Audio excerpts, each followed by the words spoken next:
So those of you who have been here to this breakfast before, you know the lived experiences panel in the past has always been families and consumers of the system, which we are also. But we've never had elected officials sit in the chair during this part of the experience, this part of the breakfast. And the truth is that normally when we're talking about mental health issues, we're talking about policy and we're looking at it from a certain level.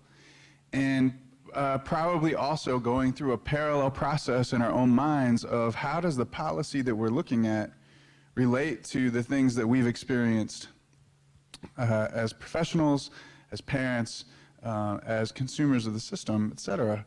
And it's a little bit weird to sit here and think that I'm going to put away that policy side and just talk about it as a dad, because it's not what we usually get asked to do. And the truth is that one of the reasons why it's weird is because even sitting with the title that I have, or that any of us have, the authority that we have, the stigma still exists. I have the ability to speak to lots of people and about whatever I choose. But choosing to speak about the role that mental health challenges have played in my family doesn't usually come to the top of the list. Because as you know, it's hard for people to understand what you've lived through when you've lived with mental health challenges in your family. And so that's what I really want to start out with, is by saying that in my case, I want to talk about my daughter Ashley, but not tell Ashley's story, because Ashley can tell her own story. She's 27 and doing fine and could tell her own story if she wanted to be up here on the stage today. But some of you are here because you're parents, not because it's your own story. And so I just want to be able to relate to you for a minute and say, we adopted Ashley when she was 6 years old. She'd been in foster care from the time that she was 3. And back in 1998, when we adopted her, we didn't know what ACEs were. We certainly knew that she'd been through some negative childhood experiences in her first few years, but we didn't have the deep understanding of the impact of trauma on development that we do today. We knew a little bit about fetal alcohol syndrome. We knew a little bit about substance exposure. And so we had some training as adoptive parents on what to expect of having a child come into your home through adoption. But a lot of it was really about kind of some basic parenting skills. We had some great training on cultural competence. We had Ashley's incredible foster mother help talk to us a lot about what it would mean to have an African-American child in our home. But really in the preparatory process, nobody talked to us in any significant ways about mental health challenges. And so as a parent, when Ashley hit challenges in school or at home, or when she had a visit with her biological mother, even as a parent and a social worker, I didn't have a lot of tools to pull apart how much of this is an emotional reaction that she's having to the experience, how much of this is part of something that she's been diagnosed with, how much of this is just a normal developmental phase that she's going through. And as she grew in age and we started to recognize what some of the patterns were, and that the patterns were signs of various types of mental health challenges, it helped only in understanding, kind of getting a little bit of knowledge about it, but it didn't always help in the emotional piece of managing. Because you have all the external pressures, school that wants your kid to behave and fit into their mold, service providers that want you to follow whatever the prescription is that they've given you, members of your family or your neighborhood that have their own expectations of, you know, maybe how the family should be and what you're doing as a parent, what you should be doing differently, et cetera. And it's a paradox because all those people are truly trying to help your child, and yet sometimes none of it seems to be working. And the biggest challenge that you have yourself, or that we've had, was just feeling like we're trying everything and it's not working today. And I love my daughter and I don't understand.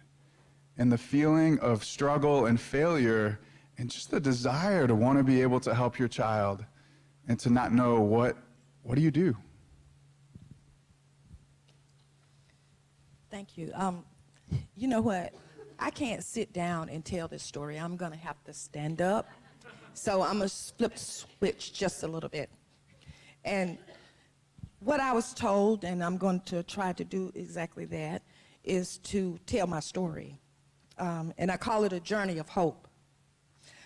First of all, I would like to thank all the healthcare professionals, all the different organizations and clients in the room because of your commitment to mental health or behavioral health, its newest title, and your commitment for caring for this unique population because, you know, you're appreciated beyond measures in our communities. This morning, I'll be speaking from a perspective of a family consumer, family member consumer. And I had to write it down, and I'm going to tell you why. It's been 38 years since my son was first diagnosed. And it's always something happening, and the story is always changing. So I'm just going to give you a synopsis of where we are, where we came from. My son was diagnosed, some of you may know, as bipolar initially. And later, he was diagnosed as paranoid schizophrenia at the age of 14. Today, added to the list, he's also schizoaffective disorder with instability, and he is also IDD. Our journey began during the early years of my children's lives. In my mind, their eyes, ears, nose, and everything was in the right place. They were what I considered normal. In Cal's early years, that's my son's name, I noticed he was quite a clingy child. When I would leave to work, he cried a lot, and he jumped up and down, and I could see his diaper going up and down, on my way out of the door. I used to call him sometimes as he was playing under the cabinet with the pots and the pans, and when I would call out to him, he wouldn't come. So I thought it was initially something wrong with his hearing. And of course, I took him to the pediatrician, and the pediatrician said his hearing is just fine, there's nothing wrong, he's normal. However, it was not what I could see or what I could touch. It was the loss of the unpredictability of where life would take us. At the age of 25, I was widowed with a 3-year-old and a 5-year-old child. My husband was 31, and we had lost him. And that, you know, had a forever impact on my children. It changed our lives forever. As a nurse with years of working in the hospital, I worked a lot to make ends meet. But it also required me to be away from my children during the early years while they were developing, and I could watch and see. But most of their care was entrusted to family members, daycares, and babysitters. So Cal had his first psychotic break at the age of 14. Psychologists told me that Cal had never grieved the loss of his father, and that his personality was enmeshed with mine.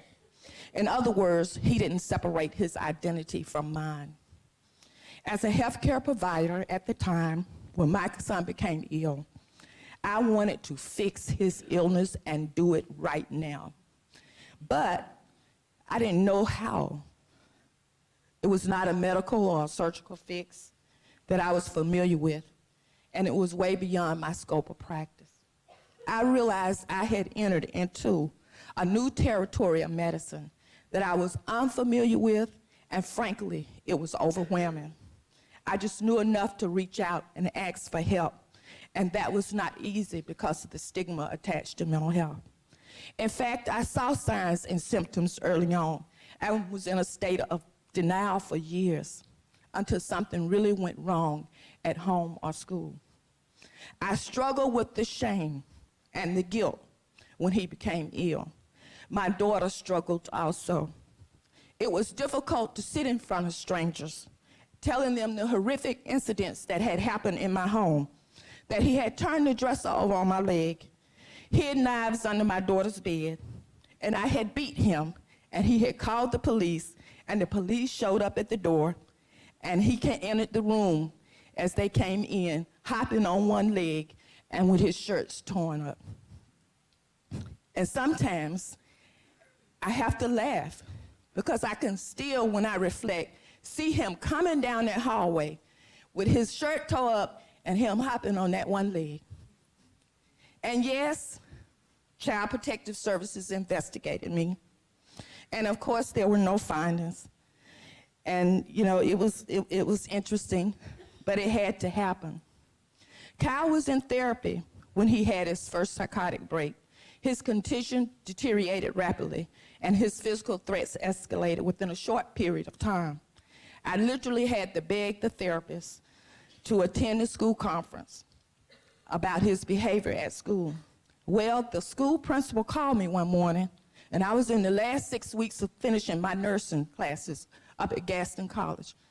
And she told me, she said, "Ms. Polk, you gotta do something." She said, "If you don't come to school, then Cal can't come to school." I said, "Oh my God, I'm in the last 6 weeks. I'm almost finished getting my degree. What am I gonna do?" So I found myself juggling both. I did. I arranged that meeting, and I set it up and went to school that morning. At the time, Cal was 6'5" in height and weighed about 250 pounds. So I completely understood when she told me, "You better show up." So I got the meeting arranged at the school with the behavior therapist, the principal, the assistant principal, myself, and Cal. That morning, we met in a small conference room next to the principal's office. The therapist began to ask my son the questions. "Have you thought about harming yourself?" He said, "No." "Have you thought about harming somebody else?" And Kyle looked over at me, and he said, "Yeah." And then the therapist said, "Who?" He said, "Her." Well, that her was me. They asked him how. He said, "I'll take my hand and I'll break her neck." And at that moment, when he spoke those words, I ran from the room into a small nearby closet in the principal's office, crying uncontrollably. And in between the tears, I repeatedly said to her, "He is not my son." And I kept telling her, "He is not my son. That's not who my son is." Well, she stayed with me and consoled me. And still, I took Cal home with me that day when that meeting ended. At the time, there were no inpatient hospital beds available, and it would have to be an involuntary commitment because he would not consent.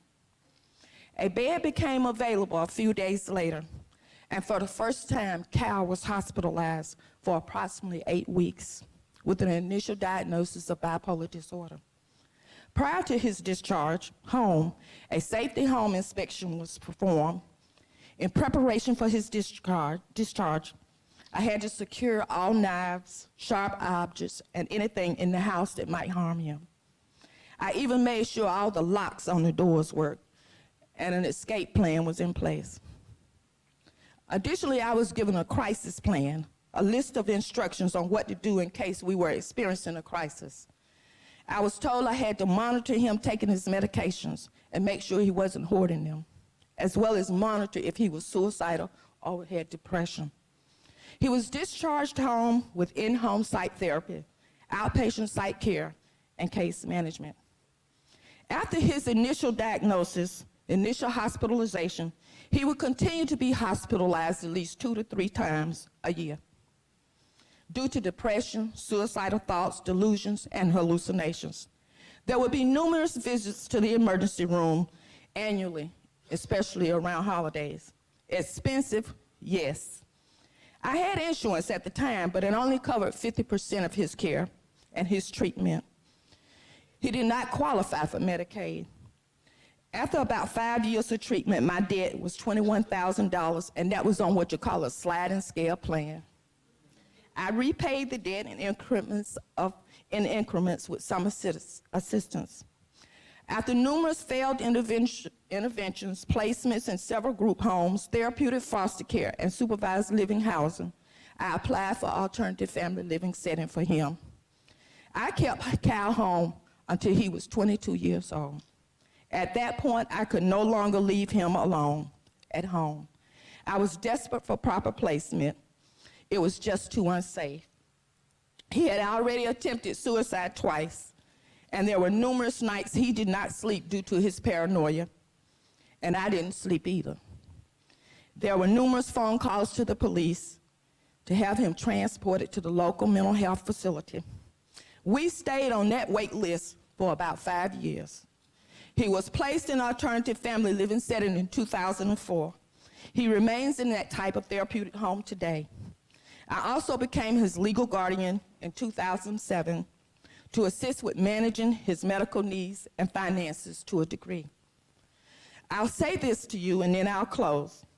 To each of you, life transcends challenges for each of us to face or overcome or just accept. In some cases, the challenges may define who you are and your purpose here in this world. For me, the teacher came unannounced and appeared abruptly before me with no fear. It had come to teach the student. I am the student. The teacher was paranoid schizophrenia. It has taught me an unwavering level of compassion and understanding that helped save my own life and my son's life. The teacher is constant, but still allows me to hope beyond reason, because that is what is required for the long journey. Today, the journey continues. Cal is 38 years old. He's a young man with his own dreams and aspirations. He works a part-time job with a job coach. He is developmentally still delayed. He still sees a psychiatrist, gets counseling regularly, and he still gets depressed at times. He participates in volunteering in the community at the soup kitchen, and sometimes he calls me several times a day, and I have to cut him off. He used to come home every 3 weeks, but last year he hit me in a room of 5 people while we were having his annual meeting because he was having a delusional episode about money, because when they have something on their mind, they have a tendency to stay focused on it, and money is one of his. Again, he was hospitalized. He now comes home when I know for sure I am safe, he is safe, and someone else is present in the home with me while he visits. Cal will never be perfect, but he is still my son. Today, I am not perfect, and I am still the student. Today, as a mother and a family member of a consumer, I ask you all not to just see us, but hear us as well. Thank you.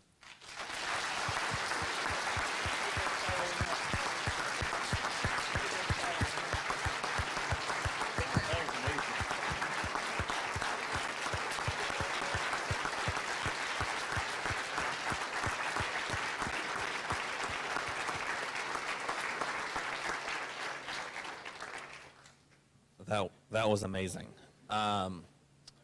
So I'm actually going to speak from a perspective of an actual consumer.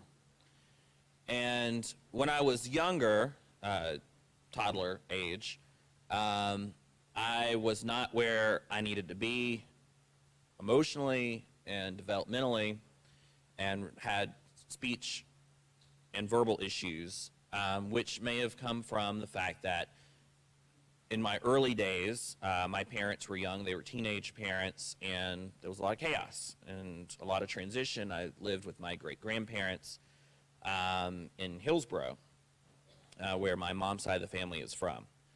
And thanks to early intervention and Head Start, I was able to get the support I needed. And by the time I was in kindergarten, you couldn't shut me up. And, you know, I was on par with the rest of my peers. But there were always chaotic situations in my home or in my family life. And I look back now and I see that really the root cause was likely mental health issues.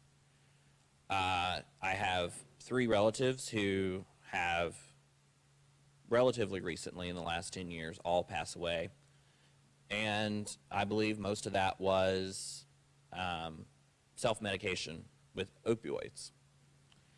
And so you also start to really identify other things that go on in your family, things that don't seem normal, and folks who really don't know how to get the help that they need or in denial that there's help. So in high school, I had a fairly traumatic experience. I feel like it was fairly traumatic, and I started to first experience anxiety. Now, once the situation passed, I really didn't have anxiety, or it didn't manifest itself in a way that I really recognized. You know, having a panic attack in the middle of an algebra test, and not because the numbers scared you, was quite scaring. And I hate math, so the numbers scare me quite often. And yet here I do accounting in my professional life. Thank God for QuickBooks. And so, you know, I went to college, graduated in 3 years because I was an overachiever and I wanted to check out as quickly as possible. I wish I had stayed that extra year at Carolina now. But, you know, everything seemed to, after that time, be on the upswing. I eventually got married, ran for office, came narrowly close to winning that office, bought a house, did all kinds of great things. And then simultaneously, not even a year later, all of it kind of, some of it backtracked. I got a divorce. That was pretty traumatizing at 26 years old to already be divorced. But everything else, and I had just graduated with a master's degree, though, and had just been appointed to fill a term on the Hillsborough Town Board, and everything seemed like it was looking up, except for the divorce. And I couldn't figure out why I had just significant issues where, you know, I was, you know, I pretty much took a week off from work, laid on my couch, wasn't very comfortable. I don't know why. I just couldn't move, didn't eat, didn't have an interest in anything. And I was actually quite worried and scared, and I actually called Greg. And I called Greg knowing that he was a social worker. I called Greg because he was a friend and in some ways a father figure to me. I knew Ashley in middle and high school. And so I trusted Greg, and I said, what do I do? I'm kind of afraid. Especially in a small town, reaching out to folks to get the help that I need. Even if there's confidentiality, there's still, and I'm a public figure. What do I do? So, I decided I needed to go to a therapist. I needed to probably take medication, which in and of itself has a stigma attached to it. And what ultimately occurred was having a resolve that I wanted to A, get better, B, manage the issue that I had, and not just, talking about the issues, but how to proactively put myself in a different frame of mind.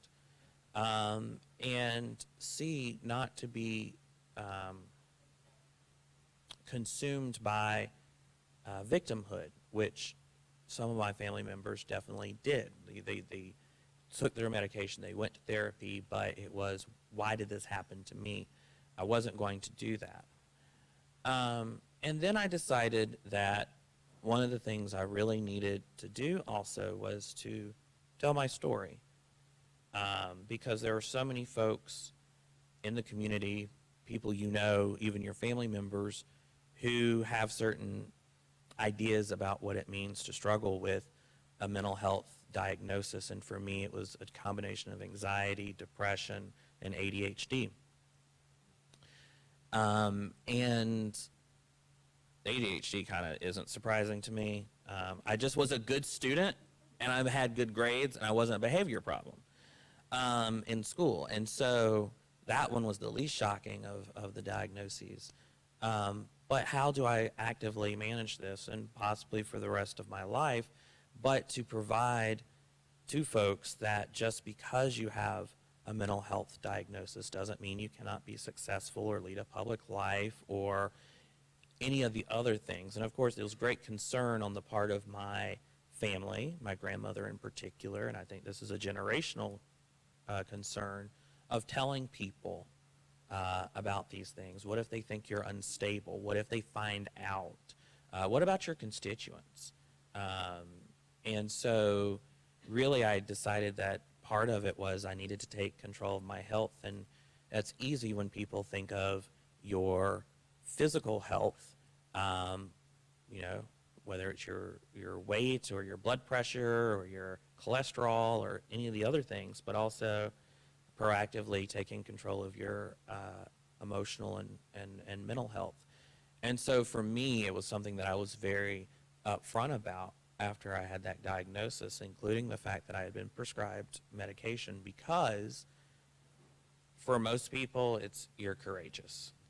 I don't think it should be courageous necessarily to reveal that, no more courageous than it is that people tell you that they have cancer. It's another part of your health and who you are and what shapes you. But if I could tell someone through my story, even if not directly, that everything's fine, it's perfectly normal, you can live a productive life, and that you just need to go seek the help that you need, then that to me is a big thing. And so, you know, it was a struggle though, for a little bit to especially as I was going through my treatment initially and everything else, to simultaneously have to go out and always be on as a public leader, and on the inside just not really wanting to be there or associate with anyone, but having to really fake it. And that was particularly hard for the first few months, but you know, things did turn around, and they turned around because I think there was a little bit of acceptance on my part of wanting to do more and do better, and to really be hopefully a role model for other folks who deal with the issues that folks who live with mental health issues live with, and that, you know, it's something that you may always live with. And for me, I've finally came away from the idea that I might always have these issues, but it's how I manage them that's really important, and how I tackle them. So that's my story.